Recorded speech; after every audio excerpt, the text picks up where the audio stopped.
Hi, I'm Dustin. I'm one of the founders here at Wazoo Survival Gear, and this video is for those of you who have a bushcraft necklace, and this is just the hints and tips and tricks of how to use it most efficiently. When you first get your bushcraft necklace, what you'll notice is on the hang tag, the information tag here, is actually itself tinder. It says right there, has a little arrow pointing to it, tinder. What you might not know is this is actually beeswax jute. Jute is a natural cordage. It's really good when you actually take it apart into a very fibrous form and fluff it up. It catches really well. It usually burns very quickly, so what we did is we used it, we soaked it in beeswax, and that enables it to be kind of like a candle, and that beeswax will wick into it and make it last a lot longer.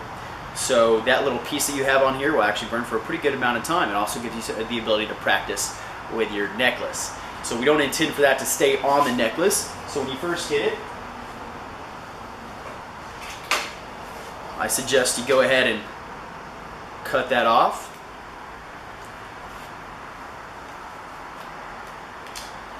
And now you have your necklace. You can wear it either way. You can wear it this way on the front or this way on the front, whichever way looks preferable to you. And now the aesthetic is important, but more importantly, what we want to talk about is the function. There's a few misconceptions of how to use this and how to use fire starters in general, so I'll kind of go through that.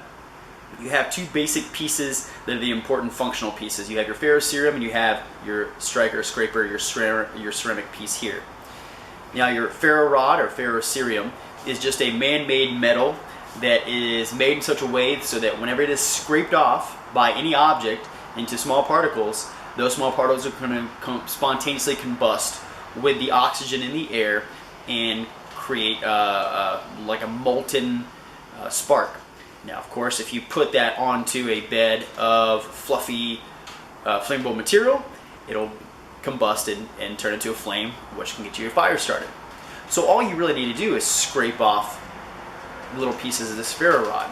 In this case, what we did is we gave you a ceramic piece. Ceramic is harder than steel, so the typical flint and steel aspect is still here, this being the flint, this being the steel, but in this case we used two kind of upscale man-made objects that we think work a lot more efficiently and produce a better spark more of the time. So the ceramic piece itself, it has three sides, and you could use all three sides, whichever orientation you have. But what I would suggest is to kind of follow along with the way I like to do it. And then once you get more comfortable, you can kind of figure out your own way. So going through the steps of how to start a fire with your bushcraft necklace. First, take it off your head. It's very hard to start a fire really close to your neck. Take it off. I'd say loosen it up or tighten it up. If you've loosened it up, if you've tightened it around your neck so it fits tighter, loosen it all the way up so that when you take the ferro rod and slip it to the other side, then you have the most amount of length possible.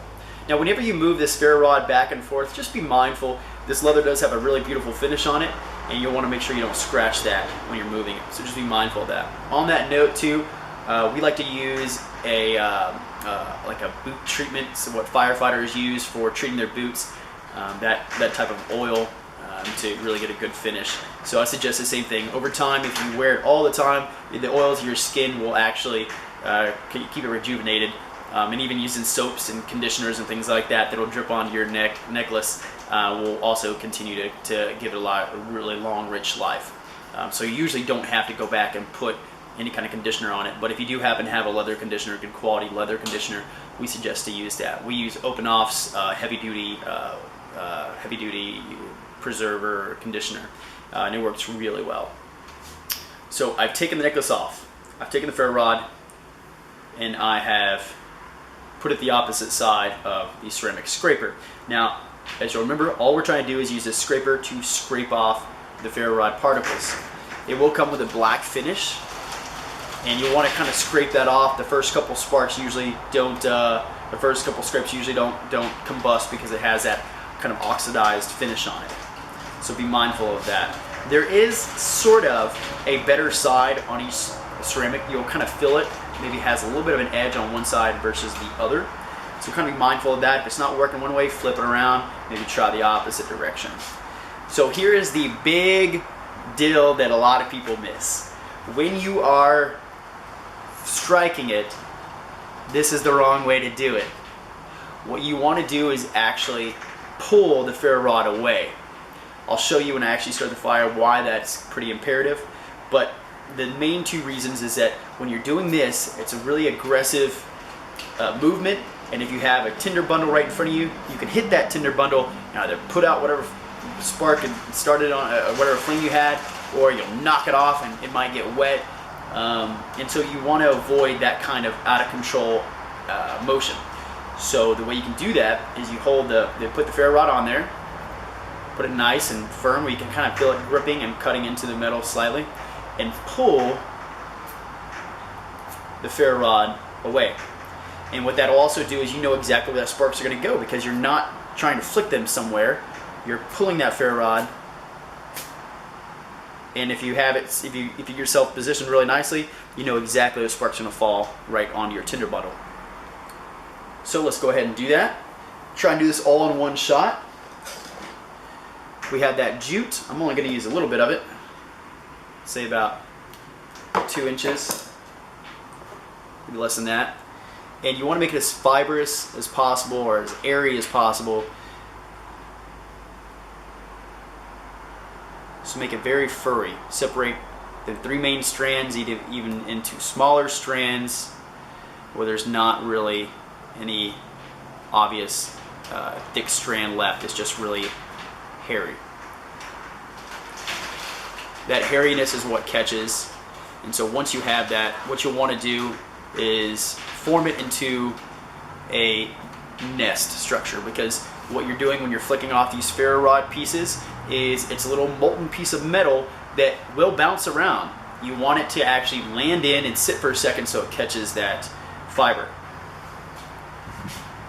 So be mindful of that. It could hit it and bounce off. So try and make it so it hits it and stays on it. The bird nest is the classic way of creating a little tinder bundle that will usually catch, meaning that it kind of has a bowl shape and it'll catch the spark in the middle.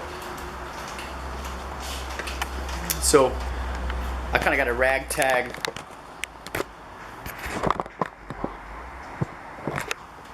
tinder bundle here.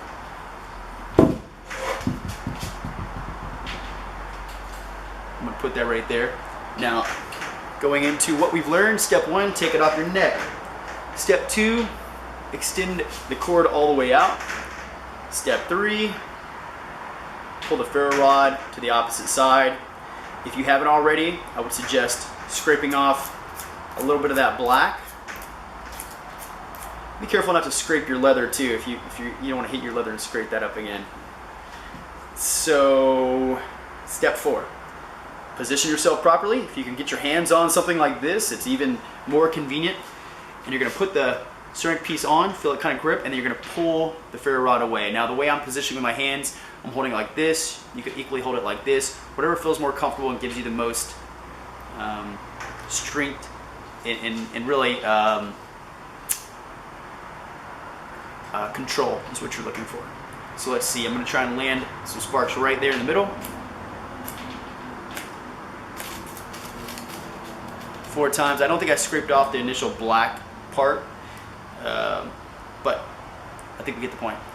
After that, if you scraped off that initial black oxidation, you should be able to impress your friends in any bar, right?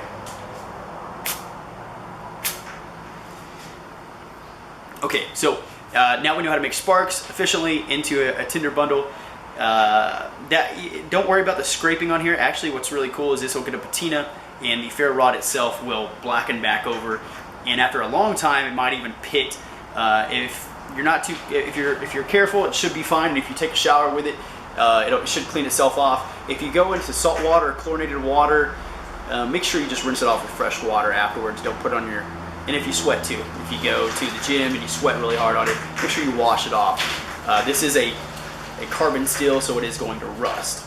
Speaking of carbon steel, this is kind of an offshoot of that conversation, but I noticed that somebody tried to use a knife instead of the ceramic part, And so I kind of want to go on a tangent with that as well. So you can use a knife. Going back to the lesson of all you're trying to do is scrape off, you can use anything. You could use a piece of glass if you want to scrape it off. In this case, I'm going to use a knife. Now, this is a very shiny stainless steel knife. It says stainless steel right there on it. And so what I'm going to try and do is I'm going to put the ferro rod right there at the base of it. It's not sparking. The reason it's not sparking is this is not hard enough. Stainless steel is actually not hard enough to scrape off this ferro rod. That's why we use ceramic. There are higher carbon steels. This is kind of a bushcrafty sort of knife.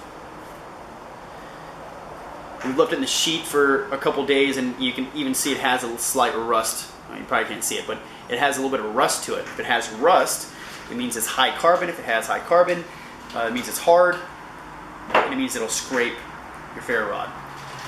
So sometimes people will take their knife, and because the sharp part will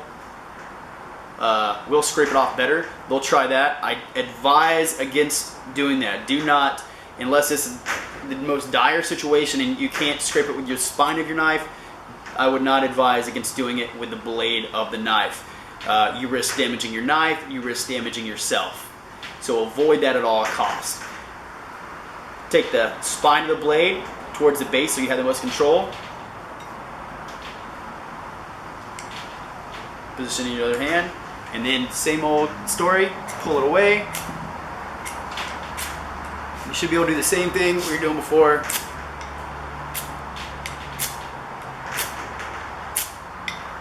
And you'll get the hang of it. Again, this is a high carbon steel knife. That was a stainless steel knife. So if you're going to use a knife, which you shouldn't have to, you should just be able to use your ceramic blade. You can use that as well, or other things you find as well. Pieces of glass. Let's see. I don't know. I'm not even going to try and go into all that. I hope that answers all the questions. I hope I don't have to shoot another video. I think I've gone over everything.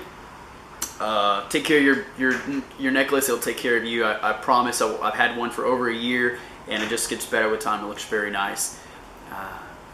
If you've got any questions, please reach out to us. We'll be happy to answer them.